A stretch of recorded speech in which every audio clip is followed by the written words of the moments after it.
சிவகாமியின் சபதம். பாகம் 1. பரஞ்சோதி யாத்திரை. அத்தியாயம் 43. மர்ம ஓலை. ராஜாதி ராஜனான புலிகேசி மன்னன் ஒல்லியாக உயர்ந்த ஆக்கிருதியும் வற்றி உலர்ந்து எலும்புகள் தெரிந்த தேகமும் உடையவனாக இருந்தான். அவனுடைய முகத்தோற்றம் இரும்பை ஒத்த நெஞ்சத்தையும் தயதாட்சண்யம் இல்லாத கடூர சுபாவத்தையும் பிரதிபலித்தது. கோவை பழம் போல் சிவந்து அனல் கக்கி அவனுடைய கண்களை பார்க்கும்போது கழுகின் கண்களை போன்று தூர திருஷ்டியுடைய கண்கள் அவை என்று தோன்றியது. புலிகேசியின் முகத்தை பார்த்ததும் நமக்கு ஒரு கணம் திகைப்பு ஏற்படுகிறது. ஆ, இந்த முகத்தை இதற்கு முன்னால் எங்கேயாவது பார்த்திருக்கிறோமா என்ன என்று வியப்புறுகிறோம். கம்பீர கலையுடன் கடூரம் கலந்த இந்த முகத்தையும் அறிவொளியுடன் கோபக் கனலை கலந்து வீசும் இந்த கண்களையும் வேறு எங்கேயும் பார்த்திருக்க முடியாது என்று தீர்மானிக்கிறோம். இத்தகைய முகம் வேறு யாருக்காவது இருப்பது என்றால் அது யமதர்மராஜனாகத்தான் இருக்க வேண்டும் என்ற முடிவுக்கு வருகிறோம். புலிகேசியின் முன்னிலையில் கொண்டு வந்து நிறுத்தப்பட்ட பரஞ்சோதியும் அதே முடிவுக்குத்தான் வந்தான். பரஞ்சோதியை பிடித்து கொண்டு வந்த வீரர்களின் தலைவன் சத்யாச்சிரேய புலிகேசிக்கு வணக்கம் செலுத்திவிட்டு வடபெண்ணை நதிக்கரையில் உள்ள பௌத்த மட தலைவர் இந்த வாலிபனை சக்கரவர்த்தியிடம் அழைத்து போக சொன்னதிலிருந்து நடந்தவற்றை விவரமாக கூறி வந்தான். அவன் சொல்லி முடிப்பதற்குள்ளே புலிகேசி பொறுமை இழந்தவனாய், அதெல்லாம் இருக்கட்டும், இவன் யார், எதற்காக இவனை கொண்டு வந்தீர்கள் என்று கோபக்குரலில் கர்ஜித்தான். வீரர் தலைவன் நடுங்கிய குரலில், நாகநந்தி பிக்ஷுவிடமிருந்து சத்யாச்சிரேயருக்கு ஓலை கொண்டு வந்ததாக இந்த வாலிபன் சொல்கிறான். இதோ அந்த ஓலை என்று கூறி பரஞ்சோதியிடமிருந்து வழியில் கைப்பற்றிய ஓலையை புலிகேசியிடம் சமர்ப்பித்தான். புலிகேசி ஓலையை பிரித்து கவனமாக படித்தான். அப்போது அவனுடைய முகத்தில் வியப்புக்கும் குழப்பத்துக்கும் அறிகுறிகள் ஏற்பட்டன. ஒரு தடவைக்கு 2 தடவை படித்த பிறகும் தெளிவு ஏற்பட்டதாக தோன்றவில்லை. அவன் ஓலையை படித்த போது அவனுக்கு எதிரில் இருந்த படைத்தலைவர்கள் அவனுடைய முகத்தையே பார்த்த வண்ணம் இருந்தனர். பரஞ்சோதியோ சொல்ல முடியாத மனக்குழப்பத்தில் ஆழ்ந்திருந்தான். அவன் நாகநந்தியின் ஓலையை எடுத்துக்கொண்டு கிளம்பிய போது இம்மாதிரி பகைவர்களிடம் சிறைப்பட்டு எதிரி அரசன் முன்னால் நிற்க நேரிடும் என்று நினைக்கவே இல்லை. அந்த எதிரியின் பாசறையில் வஜ்ரபாகுவை சந்தித்ததும் அவன் போகிற போக்கில் சத்யாச்சிரேய புலிகேசியிடம் உண்மையை உள்ளபடி சொல்லு என்று கூறியதும் அவனுடைய மனக்குழப்பத்தை அதிகமாக்கின. இன்னும் நாகநந்தி தன்னிடம் ஓலையை கொடுத்த போது கூறிய வார்த்தைகள் நினைவு வந்த போது அவன் தலையே கிறுகிறுக்கும் போல் ஆகிவிட்டது. இந்த ஓலையை நீ சத்யாச்சிரேயரிடம் மட்டும்தான் கொடுக்க வேண்டும், வேறு யாரிடமும் கொடுக்க கூடாது. சத்யாச்சிரேயரை ஒருவேளை நீ வழியிலேயே சந்தித்தாலும் சந்திக்கலாம். எப்போது எந்த கோலத்தில் அவர் இருப்பார் என்று சொல்லவே முடியாது. அவரை எந்த கோலத்தில் பார்த்தாலும் நீ அதிசயப்படாதே. இவ்விதம் நாகநந்தி பிக்ஷு கூறியது அவனுக்கு நினைவு வந்தது. நாகநந்தி கூறிய சத்யாச்சிரேயர் இந்த வாதாபி சக்கரவர்த்தி புலிகேசியா? நாம் கொண்டு வந்த ஓலையில் உள்ள விஷயம் அஜந்தா வர்ண கலவை சம்பந்தமானது தானா? அல்லது ஒரு பெரிய மர்மமான சூழ்ச்சியில் நாம் அகப்பட்டு கொண்டிருக்கிறோமா என்று பரஞ்சோதி எண்ணிய போது அவன் அறிவு குழம்பியது. புலிகேசி சட்டென்று தலையை தூக்கி எதிரே இருந்த படைத்தலைவர்களை பார்த்து, இந்த ஓலையில் என்ன எழுதியிருக்கிறது தெரியுமா என்று கேட்டான்.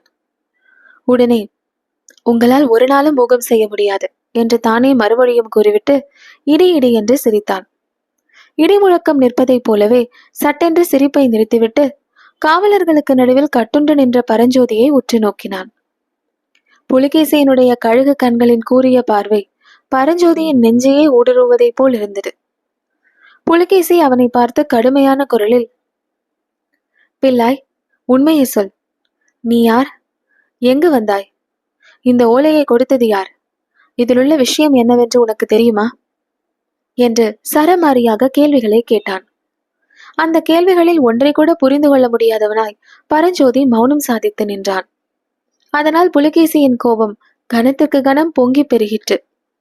அதை பார்த்த படைத்தலைவர்களில் ஒருவன், பிள்ளையாண்டான் செவிடு போல் இருக்கிறது என்றான்.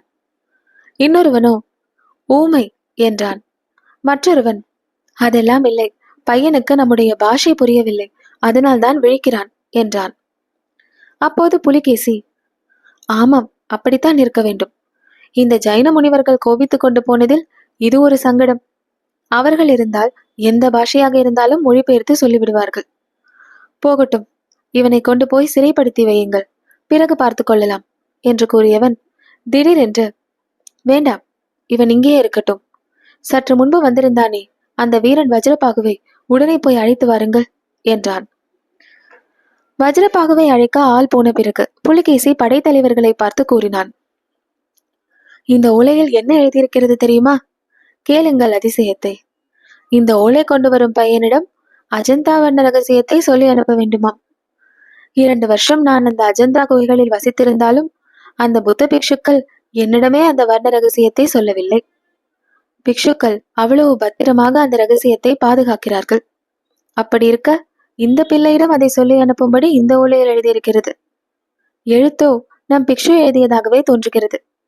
இதை பற்றி நீர் என்ன நினைக்கிறீர் மைத்ரேயரே என்று சொல்லிக்கொண்டே புலிகேசி மன்னன் அந்த ஓலையை ஒற்றர் படை தலைவரிடம் நீட்டினான். மைத்ரேயன் ஓலையை வாங்கி கவனமாக படித்தான். பிறகு சக்கரவர்த்தியை பார்த்து, சத்யாச்சிரயா, இதில் ஏதோ மர்மமான செய்தி இருப்பதாக தெரிகிறது. பையனை விசாரிக்கிறபடி விசாரித்தால் தெரிகிறது என்றான்.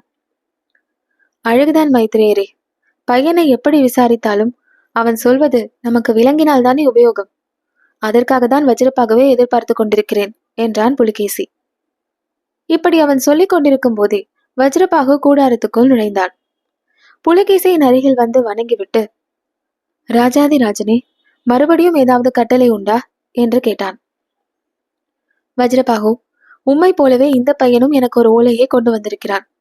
ஆனால் அதில் உள்ள விஷயம் மர்மமாக உள்ளது. ஓலையை யார் கொடுத்தார்கள், யாரிடம் கொடுக்க சொன்னார்கள், இதை விவரமாக விசாரித்து சொல்லும். அதற்காக தான் உம்மை மீண்டும் தெரிவித்தேன் என்றான். வஜ்ரபாகு பரஞ்சோதியின் பக்கம் திரும்பி உற்று பார்த்து, ஆஹா, இந்த பையனா? இவனை நான் முந்தா நாள் இரவு மகேந்திர மண்டபத்தில் பார்த்தேனே. இவனை பார்த்ததுமே எனக்கு சந்தேகம் உண்டாயிற்று. விசாரித்தேன். ஆனால் பையன் அமுக்கன், மறுமொழியே சொல்லவில்லை என்றான். இப்போது விசாரியும். மறுமொழி சொல்லாவிட்டால் யாம் சொல்ல செய்கிறோம் என்றான் வாதாபி அரசன். மன்னர் மன்னா, இவன் சுத்த வீரனாக காண்கிறான். இவனை பயமுறுத்தி தகவல் ஒன்றையும் அறிய முடியாது. நானே விசாரித்து பார்க்கிறேன் என்று வஜ்ரபாகு கூறிவிட்டு பரஞ்சோதியை நோக்கி, தம்பி, நான் அப்போதே சொன்னேன் அல்லவா? அதன்படி சத்யாச்சிரையரிடம் உள்ளது உள்ளபடி சொல்லு. பயப்பட வேண்டாம், நான் உன்னை தப்பு வைக்கிறேன் என்றான். அதற்கு பரஞ்சோதி, ஐயா, எனக்கு பயமே கிடையாது. எதற்காக பயப்பட வேண்டும்? உயிருக்கு மேலே நஷ்டமாக கூடியது ஒன்றுமில்லை அல்லவா? இந்த ஓலையை நாகார்ஜுன பர்வதத்திற்கு கொண்டு போய் சத்யாச்சிரையரிடம் கொடுக்கும்படி நாகநந்தி பிக்ஷு கூறினார். நீங்கள் சொல்கிறபடி இவருக்கு தான் இந்த ஓலை என்றால் பெற்றுக்கொண்டு விடை எழுதி கொடுக்கட்டும். நான் எடுத்துக்கொண்டு திரும்புகிறேன். அல்லது இந்த ஓலை இவருக்கல்ல என்றால் ஓலையை திருப்பி கொடுக்கட்டும். வேறென்ன நான் சொல்லக்கூடும் என்றான். வஜ்ரபாகு புலிகேசியை பார்த்து, அரசர்க்கரசே, ஓலையை நாகநந்தி பிக்ஷுதான் கொடுத்ததாகவும் அதில் ஏதோ அஜந்தா வர்ண சேர்க்கையை பற்றி எழுதியிருப்பதாகவும் பிள்ளையாண்டான் சொல்கிறான். அந்த ஓலையை நான் சற்று பார்வையிடலாமா என்று கேட்டான். புலிகேசி ஓலையை வஜ்ரபாகுவிடம் கொடுத்து, இதிலிருந்து தெரியக்கூடியது ஒன்றுமே இல்லை. நீர் வேண்டுமானாலும் பாரும் என்றான். வஜ்ரபாகு ஓலையில் சிறிது நேரம் கவனம் செலுத்திவிட்டு, பிரபு, நாகார்ஜுன பர்வதத்தில் உள்ள புத்த சங்கிராமத்தின் தலைவரின் திருநாமம் கூட சத்யாச்சிரய பிக்ஷுதானே என்று கேட்டான். ஆமாம், அதனால் என்ன? இந்த ஓலை அவருக்கே இருக்கலாம் அல்லவா? இருக்கலாம். ஆனால் நாகநந்தி அவருக்கு இம்மாதிரி விஷயத்தை பற்றி எழுத நியாயமே இல்லையே. பிரபு, இந்த ஓலையை படித்ததும் நாகநந்தி பிக்ஷு கூறிய ஒரு விஷயம் எனக்கு ஞாபகம் வருகிறது. கிருஷ்ணா நதிக்கரையோடு வேங்கி ராஜ்யத்தின் மேல் படையெடுத்து செல்லும் தங்கள் சகோதரருக்கு கூட செய்தி அனுப்ப வேண்டும் என்று அவர் சொன்னார். ஒருவேளை தங்கள் சகோதரர் விஷ்ணுவர்தன மகாராஜாவுக்கு இதில் ஏதாவது செய்தி இருக்கலாம் அல்லவா? இதை கேட்டதும் புலிகேசியின் முகம் பிரகாசமடைந்தது. வஜ்ரபாகு, நீர் மகா புத்திசாலி. நம்முடனேயே நீர் இருந்து விடலாமே. பல காரியங்களுக்கு அனுகூலமா இருக்கும் என்றான். பிறகு தன் படைத்தலைவர்களிடம் சிறிது கலந்து ஆலோசித்துவிட்டு, எப்படியும் விஷ்ணுவர்தனனுக்கு நான் ஓலை அனுப்ப வேண்டியிருக்கிறது. ஓலையோடு 9 வீரர்களும் போகட்டும். அவர்களோடு இந்த பையனையும் அனுப்புங்கள். இவனுடைய ஓலையின் விஷயம் என் தம்பிக்கும் விளங்காவிட்டால் இவனை உடனே சிறைசேதம் செய்ய கட்டளையிட்டு அனுப்புங்கள் என்றான். பிறகு வஜ்ரபாகுவை நோக்கி, இந்த விஷயத்தை பையனிடமும் சொல்லும் என்று கட்டளையிட்டான். வஜ்ரபாகு பரஞ்சோதியிடம், தம்பி, நாகார்ஜுன மலைக்கு இங்கிருந்து சக்கரவர்த்தியின் ஓலையுடன் 9 வீரர்கள் நாளை காலையில் போகிறார்கள். அவர்கள் உன்னையும் அழைத்து போவார்கள். நீ கொஞ்சமும் கவலைப்படாதே. நாளை ராத்திரி உன்னை அநேகமாக நான் வழியில் சந்திப்பேன் என்றான். பரஞ்சோதி அகமும் முகமும் மலர்ந்தவனாய், ஐயா, தங்களோடு பிரயாணம் செய்வதாக இருந்தால் நரகத்திற்கு வேண்டுமானாலும் நான் வர சித்தம். தங்களிடம் கதை கேட்க அவ்வளவு ஆவலாக இருக்கிறது என்றான். பையன் என்ன சொல்கிறான் என்று புலிகேசி கேட்டதற்கு, பிள்ளையாண்டான் பலே கைகாரன். தான் கொண்டு வந்த ஓலை தங்களுக்கு இல்லை என்றால் தன்னிடமே திருப்பி கொடுத்து விடும்படி கேட்கிறான். இளங்கன்று பயமறியாது. இப்படி தமிழில் கூட ஒரு பழமொழி உண்டு என்றான் வஜ்ரபாகு. புலிகேசி சிரித்துவிட்டு, அப்படியா, நல்லது. ஓலையை பையனிடமே கொடுத்து வைக்கலாம். இப்போதைக்கு அவனுடைய கட்டை கூட அவிழ்த்து விடுங்கள் என்றான். ஓலையை பரஞ்சோதியிடம் கொடுத்ததோடு அவனுடைய கட்டுக்களையும் உடனே அவிழ்த்து விட்டார்கள். பிறகு அவனை சக்கரவர்த்தியின் சமூகத்திலிருந்து அழைத்துச் சென்றார்கள். மறுநாள் அந்தி மயங்கும் சமயத்தில் பரஞ்சோதியும் அவனுக்கு முன்னும் பின்னுமாக சென்ற 9 வீரர்களும் காட்டுமலை பாதையில் ஒரு குறுகிய கணவாயை தாண்டி அப்பால் சற்று தூரத்தில் இருந்த ஒரு பழைய பாழடைந்த வீட்டை அடைந்தார்கள். அந்த வீட்டின் வாசல் திண்ணையில் ஒரு முதிய கிழவன் உட்கார்ந்திருந்தான். தலையும் தாடியும் நரைத்த அந்த கிழவன் உலக பிரக்ஞையே இல்லாதவனாய் கையில் இருந்த ஜபமாலையை உருட்டி கொண்டிருந்தான். 10 குதிரைகள் சேர்ந்தாற்போல் வந்து அந்த வீட்டின் வாசலில் நின்றதை கூட அவன் பொருட்படுத்தவில்லை. அந்த வீரர்களில் ஒருவன் கிழவனை என்னவோ கேட்க அவன் 2 வார்த்தையில் மறுமொழி கூறிவிட்டு மறுபடியும் ஜபமாலையை உருட்ட தொடங்கினான். அன்று இரவு அந்த பாழ் வீட்டிலேயே தங்குவதென்று அந்த வீரர்கள் முடிவு செய்தார்கள். தங்களில் 4 பேரை 4 ஜாமத்திற்கு காவல் செய்யவும் ஏற்படுத்தி கொண்டார்கள். எல்லோரையும் விட அதிக களைப்புற்றிருந்த பரஞ்சோதிக்கு படுத்த உடனேயே கண்ணை சுற்றி கொண்டு தூக்கம் வந்தது. தூக்கத்தில் ஆழ்வதற்கு முன்னால் அவன் மனதில் கடைசியாக, வஜ்ரபாகு இன்றிரவு சந்திப்பதாக சொன்னாரே, இனி எங்கே சந்திக்கப் போகிறார் என்ற எண்ணமும் தோன்றியது. பரஞ்சோதி அன்றைக்கும் தூக்கத்தில் கனவு கண்டான். புலிகேசியின் கூறிய கழுகு பார்வை ஒரு கணம் அவன் நெஞ்சை ஊடுருவிற்று. இவனை யானையின் காலால் இடறி செய்யுங்கள் என்று புலிகேசி கட்டளையிடுகிறான். பரஞ்சோதி தன்னை இடர வந்த யானையின் மீது வேலை எறிந்துவிட்டு ஓடுகிறான். யானை அவனை விடாமல் துரத்தி வருகிறது. கடைசியில் அது கிட்ட நெருங்கியும் விட்டது. யானையின் தும்பிக்கை தன் தோளில் பட்டதும் பரஞ்சோதி திடுக்கிட்டு திரும்பி பார்க்கிறான். பார்த்தால் யானையின் முகம் அந்த வீட்டு வாசல் திண்ணையில் உட்கார்ந்து ஜபமாலை உருட்டி கொண்டிருந்த கிழவனின் முகமாகவும் துதிக்கை அக்கிழவனின் கையாகவும் மாறியிருக்கின்றன. இது கனவில்லை, உண்மையாகவே அந்த கிழவன் தன்னை தொட்டு எழுப்புகிறான் என்பதை பரஞ்சோதி உணர்ந்ததும் சட்டென்று எழுந்து உட்கார்ந்தான்.